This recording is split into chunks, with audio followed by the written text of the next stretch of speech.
پکڑا جائے گا. اس لیے میرے نبی نے فرمایا مجھے تمہاری دنیا میں سے 3 چیزیں پسند ہیں. دنیا میری پسند نہیں, دنیا دنیا والوں کی پسند ہے. علماء نے لکھا ہے اگر دنیا کی قیمت اللہ کے ہاں مچھر کے پر کے برابر بھی ہوتی, اللہ کسی کافر کو روزی نہ دیتا. اللہ سب کو برباد کرتے تھے. دنیا اللہ کے ہاں کوئی پسندیدہ چیز نہیں. ایک حدیث میں آتا ہے حضور نے فرمایا الدنیا جیفۃ طالبھا کلاب, دنیا مردار ہے, دنیا کے طالب دنیا کے کتے. لوگوں انسانوں والی زندگی گزارو, کتوں جیسی زندگی نہ گزارا کرو. دنیا کے پیچھے نہ لگو. الدنیا جیفۃ طالبھا کلاب, الدنیا سجن المومن جنت للکافر. یہ مومن کے لیے قید خانہ ہے, جنت کے لیے کافر کے لیے یہ جنت. اس دنیا میں انسان, دنیا دار العمل والآخرت دار الجزاء, یہ عمل کی جگہ ہے, آخرت جزا کی جگہ ہے. الدنیا دار الفنا والآخرت دار البقاء, یہ فنا کا گھر ہے, آخرت بقا کا گھر ہے. الدنیا مزرعۃ الآخرہ, دنیا آخرت کی کھیتی ہے. جو کچھ یہاں پر بوگے وہی کچھ وہاں پر کاٹو گے. اس لیے دنیا کی زندگی میں عیاشی اور عشرت اور سکون اور چین نہ تلاش کرو. دنیا کی چند روزہ زندگی اللہ کے نبی کے طریقے پہ گزار دو, آخرت اللہ تمہارے حصے میں بنا دے گا. حبب الی من دنیا ثلاث, تمہاری دنیا سے 3 چیزیں پسند ہیں. کتنی بھائی؟ سارے بولو, جلدی جلدی بولے, میں 3 چیزیں بتا کر ختم کرتا ہوں. کتنی؟ سب سے پہلی چیز فرمایا الطیب, مجھے خوشبو پسند ہے. سارے کہہ دو کیا پسند ہے؟ سارے کہو کیا پسند ہے؟ کیوں؟ اس پر غور کرنا. علماء کہتے ہیں کل شیء یرجع الی اصلہ, ہر چیز اپنی اصل کی طرف لوٹتی ہے. جو جہاں سے آیا ہے وہی چیز اس کو پسند ہے. سادی سی ایک بات کہہ دیتا ہوں, آپ پتھر اوپر پھینکو تو کہاں جائے گا؟ کیوں؟ کہ اس کی اصل یہاں ہے. غبارے میں ہوا بھرو تو کہاں جائے گا؟ اوپر, اس لیے کہ ہوا کی اصل کہاں ہے؟ اوپر ہے. ایک آدمی ڈیرے میں پیدا ہوا ہے, اگر وہ 20 سال کے بعد بھی واپس آئے تو وہ شفقت, وہ محبت جو ولادت اور بچپن میں اس کو یہاں پر ملی تھی, بچپنے کے عالم میں, وہ سارے جذبات پھر تڑپ آتے آدمی کو کہ یہ اصل ہے, یہیں سے گیا ہے وہیں پہ آیا ہے. ہر رات بھی اپنے اصل کی طرف لوٹتا ہے. توجہ سے سننا بات کو, میرے پیغمبر کی اصل جنت ہے. اس لیے حضور نے فرمایا ما بین بیتی و منبری روضۃ من ریاض الجنہ, میرے حجرے سے میرے منبر تک یہ سارے کا سارا ٹکڑا جنت کا ہے. اللہ کے نبی کا جسم اطہر وجود مقدس اس جنت کے ٹکڑے سے بنایا گیا. پیغمبر جنتی ہیں, اس لیے حضور کی دنیا کی کسی چیز سے پیار نہیں, جنت کی چیزوں سے پیار. اور علماء نے لکھا ہے کہ جنت کی ہر چیز خوشبودار ہے. حدیث میں آتا ہے جنت میں آدمی کھانا خوب کھائے گا, ہاضمے کے لیے ایک ٹکار آئے گا, اس میں خوشبو ہوگی. اس میں کیا ہوگی؟ جنت میں کوئی بدبودار چیز نہیں ہوگی. جنتی کو جنت میں پسینہ آئے تو پسینے میں خوشبو ہوگی. جنتی جنت پہ گفتگو کرے گا تو اس کے منہ سے خوشبو کے حلے نکلیں گے. کسی محفل میں بیٹھے گا تو محفل خوشبو سے معطر ہوگی. جنت خوشبو کا مرکز ہے, اس لیے میرے پیغمبر کا جسم اس جنت کی مٹی سے ہے. رسول اللہ بھی خوشبو کا محور اور مرکز ہے. یہی وجہ ہے حدیث کی کتابوں میں آتا ہے حضور کسی بچے کے سر پہ شفقت کا ہاتھ رکھتے, ایک ہفتے تک بچے کے سر کے بالوں سے خوشبو مہکتی تھی. اللہ کے نبی چونکہ مجسم خوشبو تھے, حضور کو پسینہ آتا تو رسول اللہ کے پسینے میں خوشبو تھی. علماء نے لکھا ہے محبوب صلی اللہ علیہ وسلم کسی راستے سے گزر کر جاتے, صحابہ کہتے ہیں ہمیں تلاش نہیں کرنا پڑتا, پوچھنا نہیں پڑتا تھا حضور کہاں ہے, وہ راستہ خوشبو سے مہک کر بتاتا اللہ کے نبی یہاں سے گزر کر جا رہے ہیں. تو میرے نبی کو کیا پسند ہے بھائی؟ سارے بولو اونچی آواز سے. فرمایا تمہاری دنیا سے خوشبو پسند ہے, اور اس لیے بھی کہ دنیا کی ہر چیز بدبودار ہے. کہہ دو ہر چیز. کبھی تجربہ کرو, آپ پانی ہے نا, پانی اس کو 2 دن بھر کے رکھتے تو اس کے اندر بھی بو پیدا ہو جائے. کھانا ہے آٹا گوندھ کے رکھتے, گرمیوں کا موسم ہے, صبح گوندے شام کو وہ خراب ہو جاتا ہے, اس میں بو سی پیدا ہو جاتی ہے, پکانے کے قابل نہیں. سالن پکایا آپ اس کو 2 دن رکھتے وہ خراب ہو جائے گا. آپ اگر منہ میں مسواک نہ کرے تو منہ میں بدبو ہے. آپ بھی اگر اپنے نہائے دھوئے نا تو جسم میں بدبو ہے. کپڑے نہ صاف کرے تو کپڑوں میں بدبو ہے. پسینہ آئے تو پسینے میں بدبو ہے. جس مکان میں رہتے ہو اس میں جھاڑو نہ دو, صفائی نہ کرو, مکان کے اندر بدبو ہے. یہ حتیٰ کہ میرا اور آپ کا پورا جسم مجسم بدبو ہے. پیشاب ہے تو بدبو ہے، پخانہ ہے تو بدبو ہے، اس کے اندر خون ہے تو بدبو ہے، پیپ ہے تو بدبو ہے، عفونت ہے تو بدبو ہے. حتیٰ کہ کوئی آدمی کسی کے قریب بیٹھ کر کتنی محبت بھرا ہو بات کرتا ہے تو اگلا آدمی کہتا ہے منہ ایک طرف کر، تیرے منہ سے مجھ بدبو آتی ہے. یہ دنیا بدبودار چیز ہے، اس کی ہر چیز میں بدبو ہے، اس کے کھانے پینے میں بدبو ہے.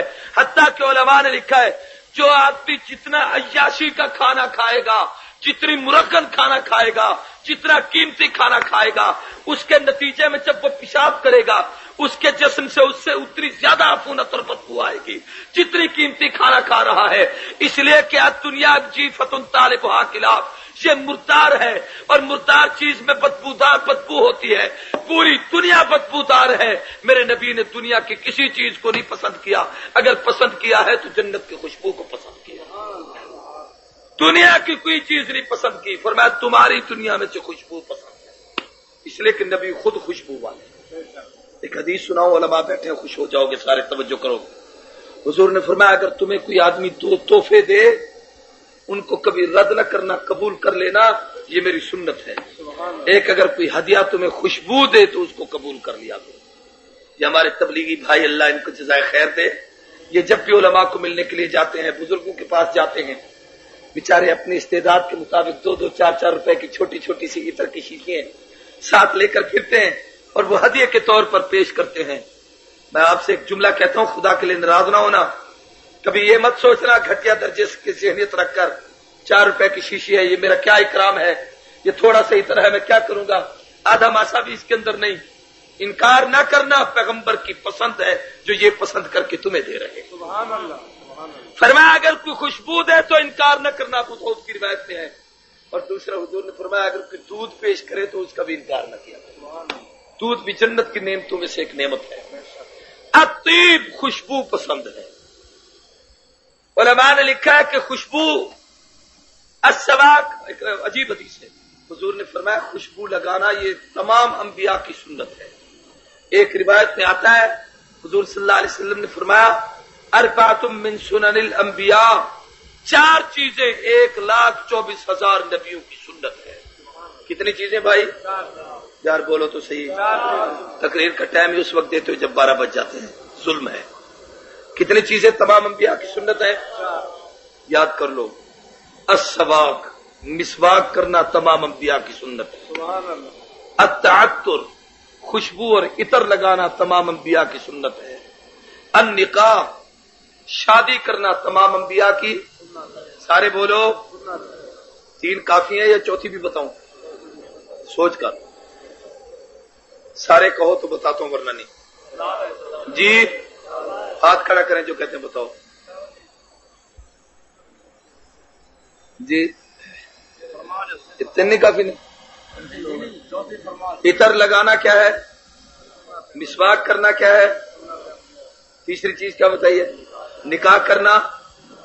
چوتھی سینے پہ ہاتھ رکھو بتاتا ہوں. حضور نے فرمایا آدم سے محمد کریم تک 1,24,000 انبیاء کی سنت ہے کہ جب نماز میں کھڑے ہو دایاں ہاتھ بائیں ہاتھ پر رکھ کر ناف کے نیچے باندھنا تمام انبیاء کی سنت ہے. بات سمجھ آ رہی ہے کہ نہیں؟ کہہ دو تمام انبیاء کی. اب ہمیں کیسے پتا چلا سب کی سنت ہے؟ ایک تو محبوب نے بتایا ہے، دوسرا میرے نبی نے سب نبیوں کو معراج کی رات نماز پڑھتے دیکھا. پیغمبر نے عملاً دیکھا ہے کہ وہ ہاتھ ایسے باندھ کر کھڑے، اس لیے تمام انبیاء کی سنت ہے. اور یہ بات بھی ذہن نشین کر لو کہ ہم متبع سنت ہیں، ہر اس کام کو کریں گے جو رسول اللہ کی سنت ہے. سارے کہہ دو جو رسول اللہ کی. سارے کون ہے؟ جو اللہ کے نبی کی. بڑا فرق ہے. بعض لوگ صرف حدیث پیش کر دیتے ہیں، ہم حدیث کے پابند نہیں، نبی کی سنت کے پابند ہیں. سارے کہو کس کے پابند ہیں؟ اونچی بات سے کس کے پابند ہیں؟ سنت کے. فرق سمجھو. سنت اس عمل کو کہتے ہیں جو پیغمبر نے بھی کیا، نبی کی اتباع میں صحابہ خلفائے راشدین پوری امت اس کو کرتی چلی آئی ہے، اس کو سنت کہتے ہیں. اور جو بوقت ضرورت کسی حالات کے تحت نبی نے کیا، صحابہ نے نہیں کیا، خلفاء نے کام نہیں کیا، جب ایسے حدیث میں اس کا تذکرہ آ گیا ہے، وہ حدیث تو ہے، سنت نہیں. اللہ کے نبی نے فرمایا یہ تمام انبیاء کی سنت ہے ہاتھ باندھنا. اس لیے ہم پیغمبر کی ہر سنت کے پابند ہیں اور ہمیں سنتوں کا پابند کیا گیا، حدیثوں کا نہیں۔ حضور نے فرمایا علیکم بسنتی وسنت خلفاء الراشدین المہدیین، میری اور میرے خلفاء کی سنت پہ عمل کرو۔ من تمسک بسنتی عند فساد امتی فلہ اجر مئات شہید، جو میری سنتوں پہ اس وقت عمل کرے جب امت چھوڑ رہی ہو، ہر سنت کے بدلے اسے 100 شہیدوں کا اجر ملے گا۔ ہر حدیث پہ عمل کرنے میں شہیدوں کا اجر نہیں، سنت پہ عمل کرنے میں شہیدوں کا اجر ہے۔ فرق سمجھے؟ معراج کی حدیث ہے لیکن وہ معراج ہم نے کبھی کیا ہے؟ بولو یار، ہم ایسے کر سکتے ہیں؟ وہ حدیث تو ہے، سنت نہیں۔ رسول اللہ کے جتنے معجزات ہیں حدیثیں ہیں لیکن وہ سنت نہیں۔ پیغمبر نے چاند کی اشارہ کیا، وہ ٹکڑے ہو گیا ہے، یہ پیغمبر کا معجزہ ہے، حدیث ہے، لیکن کیا خیال ہے سنت ہے؟ آپ ایسا اشارہ کر کے چاند کو ٹکڑے کر سکتے ہیں؟ زور سے بولو یار۔ تو ہم سنت کے پابند ہیں، حدیث کے نہیں۔ اس لیے تحدیثاً بالنعمت کہتے ہیں، ہم اہل سنت والجماعت ہیں۔ اہل سنت کا معنی نبی کے طریقے پہ عمل کرتے ہیں، والجماعت کا معنی طریقہ وہی مانتے ہیں جو نبی کے یاروں نے بتایا ہے۔ ہمیں ہر ایک آدمی کی ہر تحقیق کو نہیں قبول کرتے، جو پیغمبر کے صحابہ نے ہمیں بتایا اس طریقے کو ہم تسلیم کرتے ہیں۔ تو باتیں لمبی ہو جائیں گی۔ الطیب، سب سے پہلے فرمایا مجھے سب سے پہلی چیز خوشبو پسند ہے۔ دوسری چیز اللہ کے نبی نے فرمایا المرأۃ الصالحہ، مجھ محمد کو نیک عورت پسند ہے۔ کہہ دو کون پسند ہے؟ نیک۔ دیکھیں بھائی میری طرف دیکھیں، ایک عجیب بات کہتا ہوں، آدمی یہ کہے کہ مجھے میری بیوی پسند ہے، یہ بات تو سمجھ میں آتی ہے نا، لیکن کوئی آدمی یہ کہے یا ہم میں سے کوئی کہہ دے کہ جو نیک عورت ہے مجھے پسند ہے، تو اگلا آدمی کہے گا اس کا دماغ خراب ہے، یہ کیا کہہ رہا ہے؟ میری بات سمجھ رہے ہو کہ نہیں سمجھ رہے؟ بھائی اپنی بیوی کو پسند کرنا تو عقل، فطرت، طبیعت کے مطابق ہے، لیکن جو عورت ہے اس کو پسند کرو، یہ بات سمجھ میں نہیں آتی۔ اور میرے پیغمبر نے کیا فرمایا؟ المرأۃ الصالحہ، ہر نیک عورت مجھے پسند ہے۔ سارے کو ہر نیک عورت۔ میرے دوست یہاں بیٹھے ہیں، مجھے بڑی خوشی ہوئی یہاں پر کہ آپ کے اسی محلے میں قریبی الحمدللہ مدرسۃ البنات ہے، 300 سے زائد بچے معتیب کی تعلیم حاصل کر رہے ہیں اور بہت اچھا ایک ماحول ہے۔ تو میں اس مناسبت سے باتیں کرتا ہوں، اگر یہ میری آواز میری ان بیٹیوں اور بچوں تک پہنچ رہی ہے تو ان کو بھی یہ ذہن نشین کرنا چاہیے۔ حضور نے فرمایا نیک عورت پسند ہے، المرأۃ الصالحہ۔ اس پر میں آپ کو سمجھانا چاہتا ہوں کہ حضور نے عورت کو کیوں پسند کیا۔ توجہ ہے؟ رسول اللہ کی بیویاں ہماری کیا ہیں؟ اونچی بات سے مائیں۔ جب بیوی ہمارے لیے ماں کی حیثیت رکھتی ہے تو رسول اللہ کی حیثیت امت کے سامنے کیا ہوئی؟ اونچی بات سے یار، ڈرتے کیوں؟ کیا ہوئے؟ باپ۔ اور کبھی کسی باپ کے سینے پہ ہاتھ رکھ کے اس سے پوچھو تیرے بیٹے بھی ہوں، بیٹی بھی ہوں، بیٹیاں بھی ہوں، تو سب سے زیادہ پیارے بیٹے لگتے ہیں یا بیٹیاں؟ کسی باپ سے پوچھو جس کی بچی ہو، وہ کہے گا بیٹا میرا اپنی جگہ پہ پسند بیٹا ہوتا ہے، طبیعت چاہتی ہے اللہ بیٹا دے، جی چاہتا ہے اللہ کرے کوئی جانشین بنے، لیکن جب خدا بیٹی دیتا ہے سچی بات یہ ہے کہ بیٹے کی نسبت محبت بیٹی سے زیادہ ہوتی ہے۔ اس لیے میرے پیغمبر نے مردوں کو نہیں فرمایا المرأۃ الصالحہ کہہ کے کہا کہ یوں تو میری پوری کی پوری امت نبی کے لیے اولاد کی حیثیت رکھتی ہے، لیکن ان میں سب سے زیادہ بیٹی مجھے پسند ہے، بیٹی سے میں محبت کرتا ہوں، بیٹی کا اکرام کرتا ہوں۔ بیٹی کو پیغمبر نے رحمت اور نعمت بتایا ہے، اللہ کا احسان بتایا ہے۔ المرأۃ الصالحہ کہہ کر میری ماں بہن بیٹی سوچ، پیغمبر نے تیری عزت کو 4 چاند لگائے ہیں، تیری عظمت کو بلند کیا ہے۔ اگر اسلام کی تاریخ کا مطالعہ کرو، ربیع الاول کے مہینے کی مناسبت سے بات کرتا ہوں، پیغمبر کے آنے سے پہلے دور جاہلیت میں حتیٰ کہ بڑے بڑے فلاسفر اور حکماء، اطباء، ارسطو جیسے، جناب والا بڑے افلاطون جیسے اور بڑے بڑے حکماء گزرے ہیں، وہ لوگ اس پر بحث کرتے تھے کہ عورت انسان کی جنس میں سے ہے کہ نہیں ہے۔ کوئی کہتا تھا مرد کے لیے جانوروں کے طرح اللہ نے اس کو پیدا کیا ہے، جیسے جانور عورت کے مرد کے کام آتے ہیں، عورت پہ اس کے کام آتی ہے۔ کوئی عورت کو فطرہ بتاتا تھا، کوئی عورت کو مصیبت بتاتا تھا، کوئی عورت کو اپنی عیاشی کی چیز بتاتا تھا۔ میرے پیغمبر نے عورت کی عظمت کو بلند کر کے کہا المرأۃ الصالحہ، لوگوں عورت فطرہ نہیں، نیک عورت محمد کی پسند ہے، سب سے زیادہ پسند ہے کہ عورت نیک۔ اور پھر میں ایک اور عجیب بات کہتا ہوں، توجہ کرنا دوستو، سارے دوست بیٹھے ہو غور سے سننا، اور یہ میں تقریر جو آج آپ کو سنا رہا ہوں کم از کم یہ ٹکڑا جا کر گھروں میں میری ماؤں کو، بہنوں کو، بیٹوں کو سنانا، ان کے لیے انتہائی قیمتی باتیں ہیں، یاد کرو گے۔ المرأۃ الصالحہ، نیک عورت کی 4 حیثیتیں ہیں اسلام میں، ماں ہے، بہن ہے، بیٹی ہے، بیوی ہے۔ ہر ایک کی حیثیت سے میرے نبی نے اس کا احترام کیا۔ اگر یہ ماں بن کر سامنے آئی ہے، رحمت کائنات نے حلیمہ کی قدموں میں چادر بچھائی ہے، بیوی آئی ہے تو حضور نے اس کی مٹھیاں بھری ہیں، رحمت کائنات نے اس کو دودھ پلایا ہے، شربت پلائی ہے، اس کا اکرام کیا ہے۔ یہ بوڑھی اماں جب جانے لگی تو حضور دروازے تک چھوڑنے گئے ہیں، پوچھا گیا محبوب، پراگندہ بال، پریشان حال، اجڑا ہوا لباس، بھولی بھالی سی عورت، اس کے میلے کپڑے، اس کا اتنا استقبال، اتنا خیال، اتنا احترام، فرمایا لوگوں تم نہیں پہچانتے، مجھے دودھ پلانے والی میری اماں حلیمہ تو ہے۔ میری ماں سن، میرے نبی نے المرأۃ الصالحہ کہہ کر پھر عزت کو اتنا اونچا کیا۔ میرے نبی نے فرمایا جنت تحت اقدام الامہات، جنت تلاش کرنی ہے تو ماں کے قدموں میں جا کر تلاش کرو۔ عورت کی دوسری حیثیت بہن کی ہے۔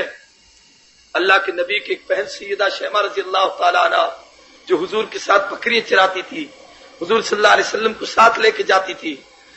روایتوں میں آتا ہے جس وقت یہ مسلمان ہونے کے لیے آئی، غزوہ نجیۃ طائف کے موقع پہ گرفتار ہوئی، ہاتھوں میں ہتھکڑیاں تھی، صحابہ اس کو پکڑ کر لا رہے تھے۔ عورت پوچھتی ہے یہ بی بی مجھے کہاں لے جاؤ گے؟ ایک صحابی کہتا ہے ہم اپنے نبی محمد رسول اللہ کے پاس تمہیں لے جائیں گے۔ وہ کون ہے؟ کہا امام الانبیاء خاتم الانبیاء ہیں، مکہ المکرمہ میں آئے، مدینے میں ہجرت کر کے آئے ہیں، ان کا نام محمد ابن عبداللہ ہے۔ وہ سارا حسب و نسب بتایا، بی بی کہتے ہیں میرے ذہن میں آیا یہ تو وہی میرا بھائی ہے جس کو میں بکری چرانے کے لیے ساتھ لے جاتی ہوں۔ اگلا جملہ سننا، خدا کی قسم ہل جاؤ گے۔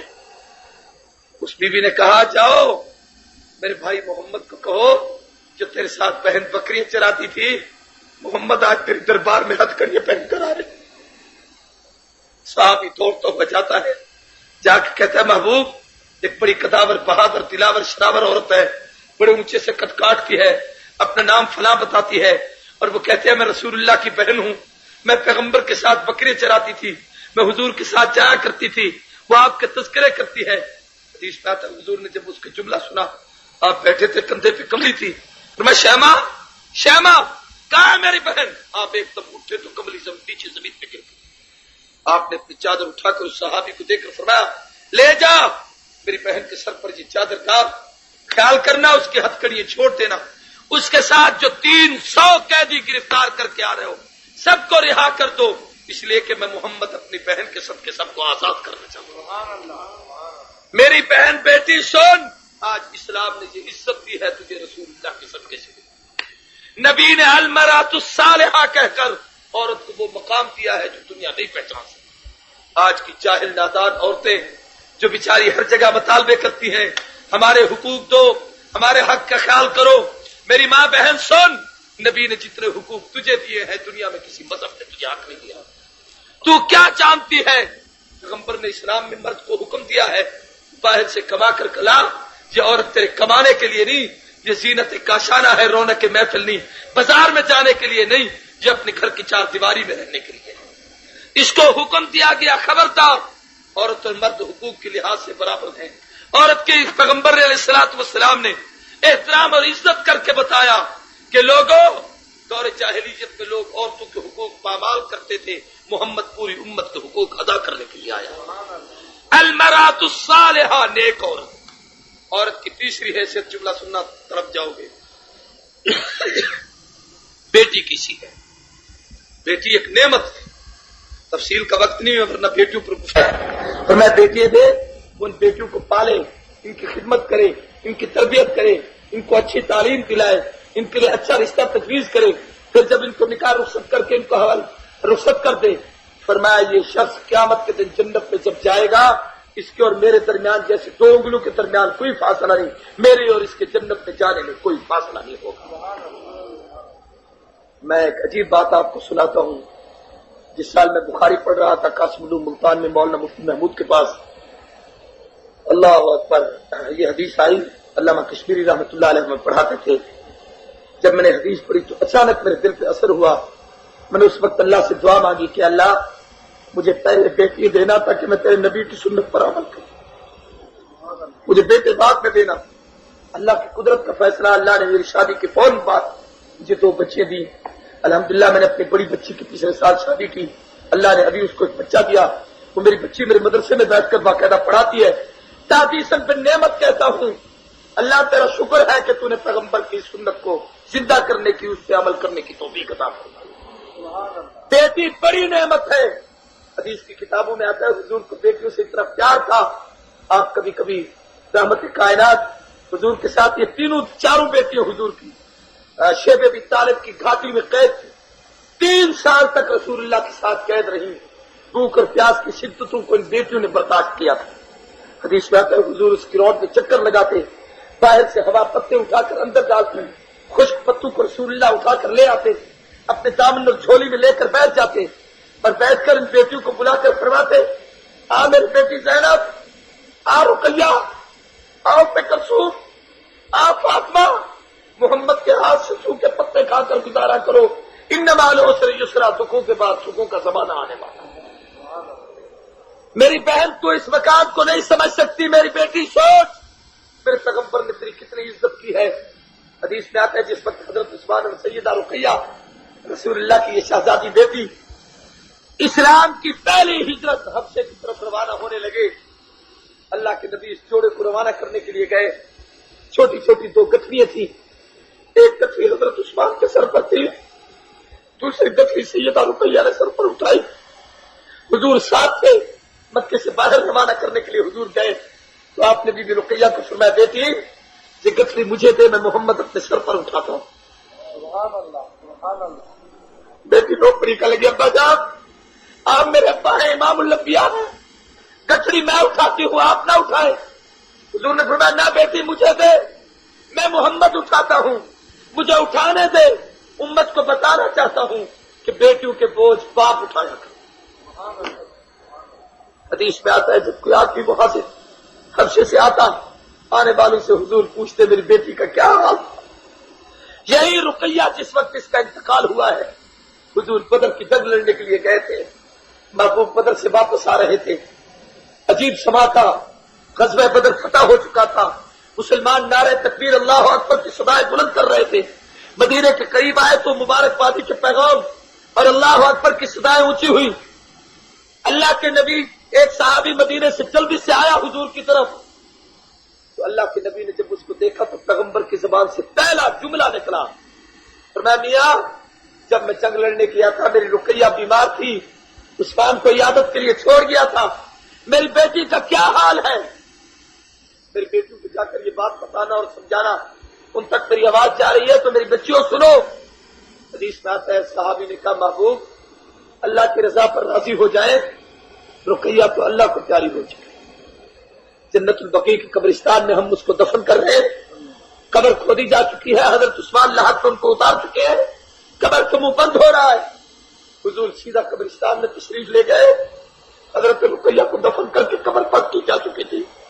حضرت عثمان نے کہا محبوب اجازت ہو قبر کھودے، آپ اپنی بیٹی کا چہرہ دیکھیں۔ حضور نے فرمایا نہیں عثمان، امت کو سبق سکھانے کے لیے آیا ہوں، میری بیٹی رقیہ میں نے تجھے اللہ کے حوالے کیا، اب تیری میری ملاقات کل حوض کوثر پہ ہوگی۔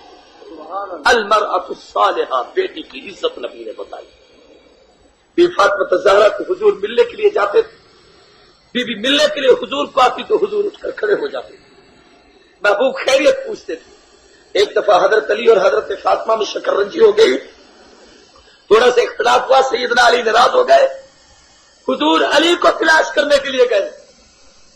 حضرت علی مسجد میں سو رہے تھے، جسم پر کرتا نہیں تھا، زمین پہ مٹی کے نشان جسم پر تھے۔